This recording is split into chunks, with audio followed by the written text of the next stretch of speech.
देखिए कितने खूबसूरत किस्म के कोई फूल हैं, कोई पौधे हैं। So beautiful. खुदा मेरे से दूर चली गई और मैं इधर आ गई हूँ आपको ये दिखाने। ये देखिए कितना खूबसूरत है।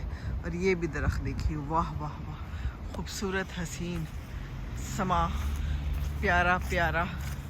और हम वॉक करते हुए, क्या ख्याल है। कहते हैं ना शौक़ का कोई मुल नहीं, तो बस आज मुझे शौक़ चढ़ गया है यहाँ पर फिरने का। देखा जाएगा, टांगों शांगों का नहीं सोचना इस वक्त हमने सैर करनी है, समा को देखना है, इंजॉय करना है।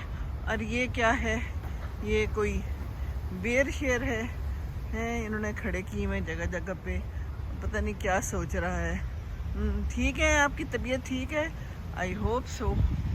चलें जी, हम चल रहे हैं खुदा के पीछे पीछे, साथ साथ आपको मैं यहाँ की सैर भी करा रही हूँ। ये देखिए जनाब, ये बोर्ड भी है, आया नज़र। आ रही है एक बस, खूबसूरत हरे रंग की। हरी है ना, ऐसे तो नहीं है कि कहीं सुर्ख और मुझे हरी लग रही हो। अच्छा जी, हमें क्रॉस भी करना है, हमें उधर जाना है, चले जाएंगे। ये देखिए हम यहाँ पर आ गए और ये लोग रुक गए खुद ब खुद। देखा कितने अच्छे लोग हैं, जैसे ही हमने कदम रखा सड़क पे तो ये रुक गए कि जी हम जाने दें पहले इनको, फिर देखा जाएगा। ये देखिए समा खूबसूरत।